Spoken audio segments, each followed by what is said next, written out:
ഇപ്പോൾ നമ്മൾ പോകുന്ന തിരുവനന്തപുരത്തേക്കാണ്. അവിടെ LDFന്റെ സ്ഥാനാർത്ഥിയെ പ്രഖ്യാപിച്ച സുധീർ കരമനയുടെ വീട്ടിലേക്ക് പോവുകയാണ്. അദ്ദേഹം അല്പസമയത്തിനുള്ളിൽ 24-നൊപ്പം ചേരും എന്നാണ് നമ്മൾ മനസ്സിലാക്കുന്നത്.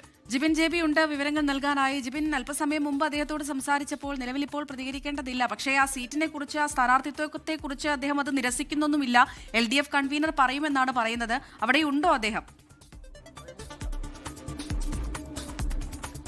അദ്ദേഹം നിലവിൽ അദ്ദേഹത്തിന്റെ വീട്ടിൽ തന്നെയുണ്ട്. പക്ഷേ പാർട്ടിയുടെ ഭാഗത്ത് നിന്ന് ഔദ്യോഗികമായ ഒരു സ്ഥിരീകരണം വന്നതിന് ശേഷം മാത്രമേ പ്രതികരിക്കൂ എന്നുള്ള ഒരു നിലപാടിലാണ് അദ്ദേഹം ഉള്ളത്. കാരണം അദ്ദേഹത്തിന് ഇത് സംബന്ധിച്ച്, അതായത് സ്ഥാനാർത്ഥി എന്ന നിലയിൽ പരിഗണിക്കുന്നുണ്ട് എന്നുള്ളൊരു വിവരം മാത്രമേ നിലവിൽ സുധീർ കരമനയ്ക്ക് ലഭിച്ചിട്ടുണ്ടോ. പക്ഷേ ഔദ്യോഗികമായിട്ടുള്ള ഒരു പ്രഖ്യാപനം അത് പാർട്ടിയുടെ ഭാഗത്ത് നിന്ന് വന്നു കഴിഞ്ഞാൽ അദ്ദേഹത്തിന്റെ പ്രതികരണം ഉടൻ തന്നെ നമുക്ക് പ്രതീക്ഷിക്കാം. എന്തായാലും നമ്മളിപ്പോൾ അദ്ദേഹത്തിന്റെ വീട്ടിലാണുള്ളത്.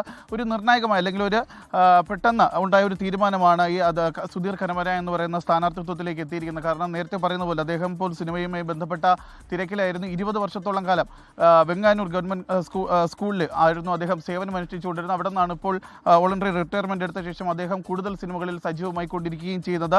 ഇപ്പോഴും അദ്ദേഹം സിനിമകളുടെ ഷൂട്ടിങ്ങിന്റെ തിരക്കിലാണ്. അതിനിടയിലാണ് ഇപ്പോൾ നിർണായകമായ ഒരു ചുമതല അദ്ദേഹത്തിന് പാർട്ടിയുടെ ഭാഗത്തു നിന്ന് ലഭിച്ചിരിക്കുന്നത്.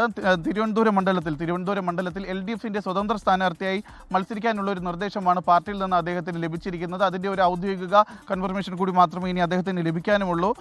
നേരത്തെ പറഞ്ഞതുപോലെ തന്നെ CMBയുടെ നേതാവായിട്ടുള്ള CP ജോണാണ് തിരുവനന്തപുരത്ത് കോൺഗ്രസ് UDFന്റെ സ്ഥാനാർത്ഥി എന്ന് പറയുന്നത്. അതുപോലെ തന്നെ NDAയുടെ ജില്ലാ അധ്യക്ഷൻ കരമന ജെയിൻ തന്നെ NDA പ്രതിനിധീകരിച്ച മണ്ഡലത്തിലേക്ക് എത്തുകയും ചെയ്തിട്ടുണ്ട്. അങ്ങനെ വളരെ നിർണായകമായ രാഷ്ട്രീയ കേരളം ഉറ്റുനോക്കുന്ന ഒരു പോരാട്ടം തന്നെയാണ് തിരുവനന്തപുരം സെൻട്രൽ മണ്ഡലത്തിൽ നടക്കുന്നത്. അവിടെയാണ് LDFന് ഒരു സ്ഥാനാർത്ഥി ഇല്ലാതെ ഇത്രയും ദിവസം അതിനൊരു പഴികേൽക്കുന്ന സാഹചര്യം കൂടി ഉണ്ടായിരുന്നു. ആന്റണി രാജുവിന് മത്സരരംഗത്തേക്ക് വരാൻ സാധിക്കാത്തതിനെ തുടർന്നാണ് അവിടെ ഒരു സ്ഥാനാർത്ഥിയുടെ അഭാവം LDFന് വരികയും ചെയ്യും. എന്തായാലും ഇപ്പോൾ നിർണായകമായ ഒരു തീരുമാനത്തിലേക്ക് സുധീർ കരമന സ്ഥാനാർത്ഥിത്വത്തിലേക്ക് എത്തിക്കാനുള്ള ഒരു നീക്കത്തിലേക്കാണ് LDF എത്തിയിരിക്കുന്നത്. എന്തായാലും അല്പസമയത്തിനകം തന്നെ അദ്ദേഹത്തിന്റെ ഭാഗത്ത് നിന്ന് ഒരു പ്രതികരണം കൂടി ഉണ്ടാവുകയും ചെയ്യും. അതെ, ഔദ്യോഗിക പ്രഖ്യാപനം ഇനിയും വന്നിട്ടില്ല. അതിനുവേണ്ടി കാത്തിരിക്കുക തന്നെയാണ്. അതിനുശേഷം സുധീർ കരമനയുടെ ഒരു പ്രതികരണം ഉണ്ടാകും എന്ന് തന്നെയാണ് കരുതുന്നത്. ജിബിൻ JB ആണ് വിവരങ്ങൾ നൽകിയത്. ലോകത്തെവിടെയായാലും ഏത് സമയത്തും 24 വാർത്തകളും ഓഗ്മെന്റഡ് റിയാലിറ്റി പാക്കേജുകളും എക്സ്പ്ലെയിനറുകളും വിശദമായി കാണാൻ ഞങ്ങളുടെ YouTube ചാനൽ നിങ്ങൾക്ക് സബ്സ്ക്രൈബ് ചെയ്യാം.